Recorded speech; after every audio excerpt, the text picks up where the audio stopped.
Okay students, lecture number 18 को अब हमने शुरू करना है। मैंने आपसे कहा था कि मैथमेटिकल कंपोनेंट्स हमारे लेक्चर नंबर 17 के अंदर सारे वाइंड अप हो जाएंगे। लेक्चर नंबर 18 से हमने जनरल पर्पस कंपोनेंट्स को डिस्कस करना है। जनरल पर्पस कंपोनेंट्स मींस आप उनको कहीं पे भी इस्तेमाल कर सकते हैं। कुछ उनकी स्पेसिफिक फंक्शनैलिटी है, जहाँ कहीं पे आपको उस तरह की किसी फंक्शनैलिटी की ज़रूरत है तो आप इनका इस्तेमाल करें। उसमें से कुछ कंपोनेंट्स अब हमने डिस्कस करने हैं इस लेक्चर में भी और नेक्स्ट वीक में भी इंशाल्लाह। उसके बाद फिर हम आ जाएंगे आपके रियल लाइफ एग्जांपल्स की तरफ। तो सबसे पहले जो हमने डिस्कस करना है, हम डिस्कस करेंगे एक 2x4 का डिकोडर। ये जो एक्स है ये बेसिकली क्रॉस को रिप्रेजेंट कर रहा है। सबसे पहले तो मैं आपको याद दिलाती चलूँ, सेमेस्टर के शुरू में हम लोगों ने क्लास में एक असाइनमेंट की थी इंक्रिप्शन और डिक्रिप्शन वाली। वही काम जब आप बाइनरी के ऊपर कर रहे हैं तो आप उसको इनकोडिंग एंड डिकोडिंग कह सकते हैं, राइट। फॉर इंस्टेंस हम इसका किस तरह से इस्तेमाल करेंगे, अगर मैं इलेक्ट्रॉनिक्स के टर्म्स में आपको एक एग्जांपल दूँ आसान तरीन। लेट सपोज हमारे पास एक रूम में 4 डिवाइसेस हैं और उन डिवाइसेस को मैं नाम दे देती हूँ F1, F2, F3 और F4 का। और कंडीशन मैं ये रखती हूँ कि एक वक्त में मुझे सिर्फ एक डिवाइस ऑन करनी है, उस वक्त सिर्फ वही डिवाइस ऑन होनी चाहिए और कोई डिवाइस ऑन नहीं होनी चाहिए। तो आपके ख्याल में उसके लिए क्या करना चाहिए? तो उसके लिए हमें ये करना चाहिए कि हमें उन चारों को एक यूनिक कोड असाइन कर देना चाहिए, ताकि जिस वक्त हम जिस पर्टिकुलर डिवाइस का कोड इनपुट करें सिर्फ वही डिवाइस ऑन हो और कोई डिवाइस ऑन ना हो। तो जैसे हमने 4 डिवाइसेस को कंट्रोल करना है तो इसका मतलब है मुझे 4 यूनिक कोड्स चाहिए। तो कितने बिट का मैं कोड लूँ तो 4 यूनिक कोड्स मुझे मिलेंगे। अगर मैं कोड लूँ 1 बिट का तो 2 की पावर 1 2, मुझे 2 कोड्स मिलेंगे, यानी या तो 0 या तो 1। उससे मैं 2 डिवाइसेस को तो कंट्रोल कर सकती हूँ कि एक डिवाइस को मैं 0 कोड दे दूँ और दूसरी डिवाइस को मैं 1 कोड दे दूँ। लेकिन बाकी की 2 डिवाइसेस का क्या, मुझे तो 4 डिवाइसेस को कंट्रोल करना है। तो इसका मतलब एक बिट से मेरा काम नहीं चलेगा, बल्कि मुझे 2 बिट्स का इस्तेमाल करना पड़ेगा, क्योंकि 2 की पावर 2 4 होता है और 4 में 4 कोड्स हैं, 0 0 0 1 1 0 और 1 1, राइट। तो ये 4 कोड्स हमारे पास आ जाएंगे। अब जो सबसे पहला कोड है मेरे पास, ये मैं असाइन कर देती हूँ F1 को। जो मेरे पास दूसरा कोड है वो मैं असाइन कर देती हूँ F2 को। जो मेरे पास तीसरा कोड है वो मैं असाइन कर देती हूँ F3 को। और जो मेरे पास चौथा कोड है वो मैं असाइन कर देती हूँ F4 को। तो इससे क्या होगा कि जब मैं इनपुट के ऊपर 0 0 लिखूंगी तो पहली डिवाइस ऑन होगी और कोई डिवाइस ऑन नहीं होगी। जब मैं 0 1 दूंगी तो उस वक्त F2 ऑन होगी और कोई ऑन नहीं होगी।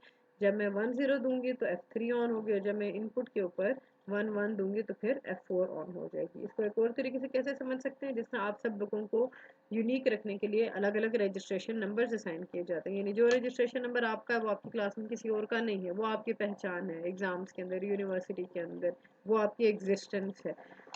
तो इसी तरह से जब आप फॉर इंस्टेंस आप 2 बच्चों को मैं सेम रजिस्ट्रेशन नंबर असाइन कर दूँ तो कैसे पता चलेगा किसकी बात हो रही है, किसका रोल कॉल हो रहा है। तो जिस तरह रजिस्ट्रेशन नंबर सबको यूनिक असाइन होता है, इसी तरह डिकोडर के अंदर भी हमने जितनी डिवाइसेस कंट्रोल करनी है और कंडीशन ये हो कि एक वक्त में एक ही डिवाइस ऑन होगी बाकी सारी की सारी ऑफ होंगी, तो उसके लिए आप डिकोडर का इस्तेमाल करेंगे और सबको यूनिक कोड असाइन करेंगे। तो फॉर इंस्टेंस अगर मेरे पास सिर्फ 2 डिवाइसेस होती, यानी मैं एक 1x2 का डिकोडर बना रही होती, जिसमें अब देखें अब इसकी रिप्रेजेंटेशन कैसे है जो 2x4 है। लिखने का तरीका होता है इनपुट क्रॉस आउटपुट, यानी जो आपके पास इनपुट्स हैं पहले वो आएंगी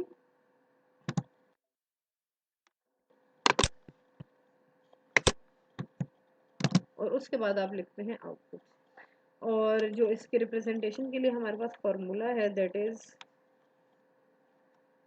n क्रॉस 2 की पावर n।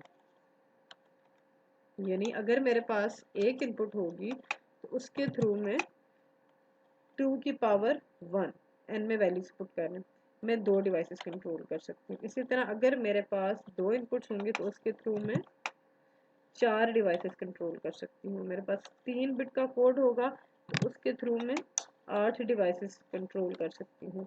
मेरे पास 4 बिट का कोड होगा तो उसके थ्रू में 16 डिवाइसेस 2 की पावर 4 16 डिवाइसेस कंट्रोल कर सकती हूँ। मेरे पास 5 बिट कोड हो तो उसके थ्रू में 32 डिवाइसेस कंट्रोल कर सकती हूँ and up to so on, right. हम 4x16 तक ही डिस्कस करेंगे, आप अपने तौर पे करना चाहें आप कर सकते हैं, इंटरनेट के ऊपर भी पड़े हुए सर्किट्स आप देख सकते हैं। इसी तरह से स्विच स्टेटमेंट एक और बेहतरीन एग्जांपल। स्विच स्टेटमेंट आप लोगों ने पीएफ में पढ़ी होगी। उस स्टेटमेंट के अंदर आप बेसिकली क्या कर रहे होते थे? तो उस स्टेटमेंट में आप ये कर रहे होते थे कि आपके पास 4 केसेस हैं, तो हर केस को आपने एक अलग वैल्यू असाइन की हुई होती थी। फॉर इंस्टेंस आप पहले केस को क्या देते थे? ए, दूसरे को बी, तीसरे को सी, चौथे को डी।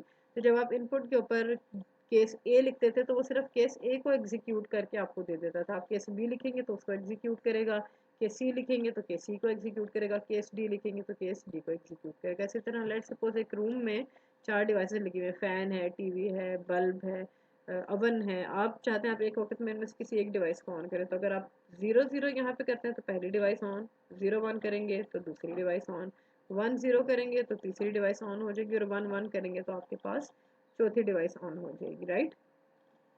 ओके। अच्छा, ये तो जेनेरिक मैं कोड्स बता रही हूँ कि 2 बिट्स हैं तो जो 4 कोड्स बनते हैं मैंने उनको एक सीक्वेंस में असाइन किया है, 0 0 0 1 1 0 1 1। आप चाहें तो आप वो चेंज भी कर सकते हैं, इसको 0 0 दे दिया, इसको 0 1 दे दिया, इसको 1 0 दे दिया, इसको 1 1 दे दिया, कोई मसला नहीं है। वही चीज़ जो आप इमेजिन करें वही आप अपने ट्रुथ टेबल में लिखेंगे और वही आपकी सर्किट डायग्राम में बनेगी। तो मैं जो आपको वैल्यूज बता रही हूँ एक सीक्वेंस है, वो स्टैंडर्ड है। आप अगर अपना कोई सीक्वेंस बनाना चाहें तो आप वो भी बना सकते हैं, कोई मसला नहीं। ओके, अब देखते हैं इसको। ये 2 इनपुट्स आ गए मेरे पास और ये 4 आउटपुट्स हैं। ट्रुथ टेबल बनाते हैं। 2 इनपुट्स हैं तो 4 पॉसिबिलिटीज, 0 0 0 1 1 0 1 1। 4 आउटपुट्स हैं तो 4 की 4 आ गई। कंडीशन क्या थी कि एक वक्त में सिर्फ एक डिवाइस ने ऑन होना है जिसका आप कोड देंगे। तो अगर 0 0 आप एंटर करते हैं तो 0 0 के ऊपर F1 को ऑन होना चाहिए था, तो वो 1 हो गई है और बाकी सारे 0 हो गए हैं। ओके, उसके बाद फिर हमारे पास जो दूसरा कोड है दैट इज 0 1। तो 0 1 के ऊपर F2 को ऑन होना चाहिए था, तो F2 ऑन है, बाकी सारे ऑफ हैं। जो तीसरा कोड हमारे पास बनता है दैट इज 1 0।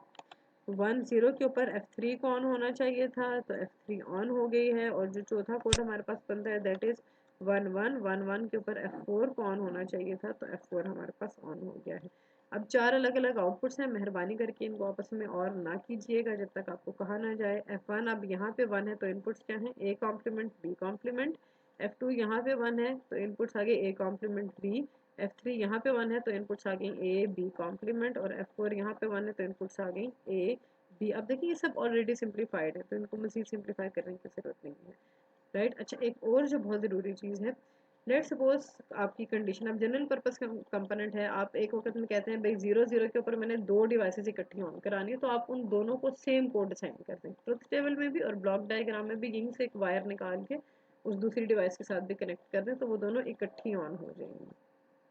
ओके, तो ये इक्वेशंस थी। इन इक्वेशंस की बेस पे ये हमारे पास सर्किट डायग्राम बनी है। पहली वैल्यू ए के लिए है, दूसरी वैल्यू बी के लिए है। तो यहाँ पे देखें A complement B complement, A complement B, फिर ए और बी का कॉम्प्लीमेंट, और फिर ए और बी। अब देखिए ये 4 अलग अलग आउटपुट्स हैं। अब यहाँ पे फैन लगाएं, यहाँ पे टीवी लगाएं, यहाँ पे बल्ब लगाएं, अवन लगाएं, उनकी दूसरी साइड को ग्राउंड के साथ कनेक्ट करें। जाहिर सी बात है जब ग्राउंड करेंगे तो प्रॉपर करंट फ्लो करेगा। तो इनको मैंने आपस में और नहीं किया। अगर मैं इनको और करूँगी तो फिर आगे एक ही डिवाइस मेरी लगेगी, और फिर मैं इनपुट के ऊपर जो भी कोड दूंगी जाहिर सी बात है उस वक्त किसी न किसी डिवाइस में 1 होना है, आउटपुट हमेशा हमारे पास 1 ही आएगी। तो मेहरबानी करके आउटपुट्स का आपस में और ना कीजिएगा जब तक आपको एक्सप्लिसिटली कहा ना जाए।